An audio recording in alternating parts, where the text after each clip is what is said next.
அஞ்சு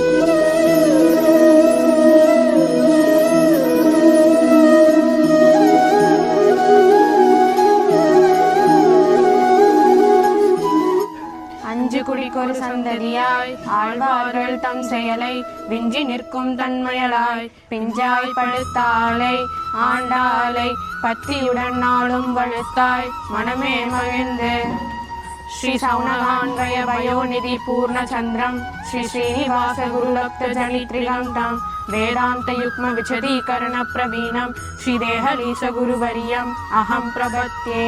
சௌனகான்வய சரத் பரிபூர்ண சந்திரம் ஸ்ரீ வெங்கடேஸ்வர குருத்தம புத்திர ரத்னம் தஸ்மாத் அவாப்த நிகமாந்த ரகசிய ஜாலம் ஸ்ரீ ஸ்ரீனிவாச குருவரியம் அஹம் பிரபத்யே.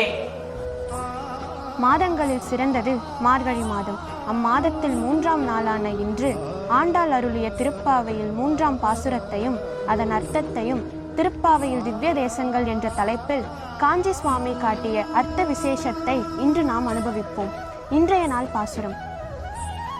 ஓங்கி உலகளந்த உத்தமன் பேர் பாடி நாங்கள் நம் பாவைக்கு சாற்று நீராடினால் தீங்கின்றி நாடெல்லாம் திங்கள் மும்மாறி பெய்து ஓங்கு பெரு சென்னல் ஊடு கயலுகல பூங்குவலை போதில் பொறிவண்டு கண்படுப்ப தேங்காதே புக்கிருந்து சீர்த்த முளை பற்றி வாங்க குடம் நிறைக்கும் வள்ளல் பெரும் பசுக்கள் நீங்காத செல்வம் நிறைந்தேலோர் எம்பாவாய். இந்த பாசுரத்தில் ஓங்கி உலகளந்த உத்தமன் என்று ஆண்டாள் திருவிக்கிரமனை அனுபவிக்கிறாள். எம்பெருமான் பல திவ்ய தேசங்களில் உலகளந்த மூர்த்தியாக சேவை சாதித்திருந்தாலும் இந்த பாசுரம் திருக்கோவலூர் அனுபவமாகவே உள்ளது. திருமங்கையாழ்வாரும் தனது பிரபந்தமான திருநெடுந்தாண்டகத்தில் திருமந்திரத்தின் முக்கிய பொருளான வியாப்தியை எம்பெருமான் உலகை தாவி அளந்ததில் கண்டு அந்த எம்பெருமானை சேவிக்கும் இடமாக பூங்கோவலூர் தொழுதும் போது நெஞ்சே என்று தனது திருவுள்ளத்தால் திருக்கோவலூரிலேயே ஈடுபட்டார். எனவே ஆழ்வார்கள் குடியில் பிறந்த நாமும் உலகளந்த எம்பெருமானை சேவிக்க இந்த திருக்கோவலூரே முதன்மையானது. திருக்கோவலூர் நடுநாட்டு திருப்பதிகள் 2இல் முதன்மையானது. கண்ணனுக்கு உகந்த கிருஷ்ணாரண்ய கஷேத்திரங்கள் 5: திருக்கோவலூர், திருக்கண்ணமங்கை, திருக்கண்ணபுரம், திருக்கண்ணகுடி, கபிஸ்தலம். இதில் திருக்கோவலூரில் கண்ணன் மிருகண்டு மகரிஷிக்கு வாமனனாகவும் திருவிக்கிரமனாய் தன் இடது திருவடியால் கீழுலகங்களை அளந்தும் வலது திருவடியால் மேலுலகங்களை அளந்தும் சதுர்புஜங்களுடன் தன் திருவாளி திருச்சங்கை மாற்றி வலது திருக்கையில் திருச்சங்கையும் இடது திருக்கையில் திருவாளியும் தன் ஒரு திருக்கையால் தன் திருவடியை காட்டியும் மற்றொரு திருக்கையால் இன்னும் ஒன்று தருகவென மகாபலியை கேட்டவாறு மிருகண்டு மகரிஷிக்கு காட்சி கொடுத்தார். அப்படியே இன்றும் பச்சைமா மலை போல் மேனி பவளவாய் கமலச் செங்கன் என்று வர்ண கலாபத்துடன் காட்சி கொடுக்கிறார். இத்திருக்கோயிலில் மூலவருக்கு உலகளந்த பெருமாள் திருவிக்கிரம என்ற திருநாமங்களுடன் காட்சி கொடுக்கிறார். உற்சவருக்கு ஆயனார் ஸ்ரீ தேகலீசன் என்ற திருநாமங்கள், தாயார் பூங்கோவல் நாச்சியார். இந்த திவ்யதேசத்தின் அதிபதியான கண்ணன் இங்கு வேணுகோபாலனாக தனி சன்னதியில் எழுந்தருளியிருக்கிறார். மற்றும் மிருகண்டு மகரிஷிக்கு காட்சி கொடுத்த வாமனருக்கும் தனி சன்னதி இங்கே உண்டு. விமானம் ஸ்ரீகர விமானம், தீர்த்தம் பெண்ணையாறு, கிருஷ்ண தீர்த்தம், சக்கர தீர்த்தம். இந்த திவ்ய தேசத்தில் எம்பெருமான் பிரம்மா, இந்திரன், மகாபலி, மிருகண்டு மகரிஷி, குக்ஷி, கஷ்யபர் முதலாளர்களுக்கு பிரத்யட்சமாக சேவை சாதிக்கிறார். இன்றும் இவர்களை கர்ப்பகிரகத்தில் நம்மால் சேவிக்க முடியும்.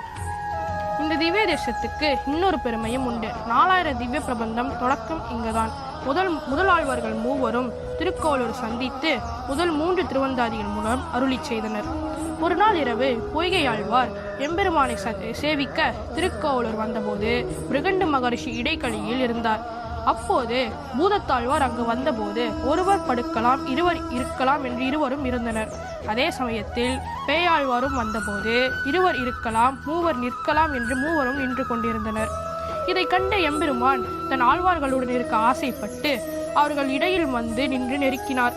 யார் என்று பார்க்க முதல் 2 ஆழ்வார்கள் வையம் தகலியா அன்பே தகலியா என்று முதல் 2 திருவந்தாதிகள் மூலம் விளக்கேற்றினர்.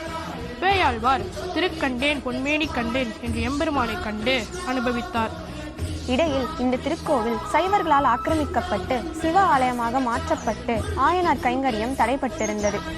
திருவேங்கடத்தில் முள்குதிர் என்ற கிராமத்தில் அவதரித்த திருக்கோவலூர் ஒன்னான எம்பெருமானார் ஜீயர் சுவாமி சைவர்களிடம் வாதித்து சுண்ணாம்பு காலவாயில் இறங்கி நிரூபித்து திருக்கோவிலை புனருத்தாரணம் செய்தார்.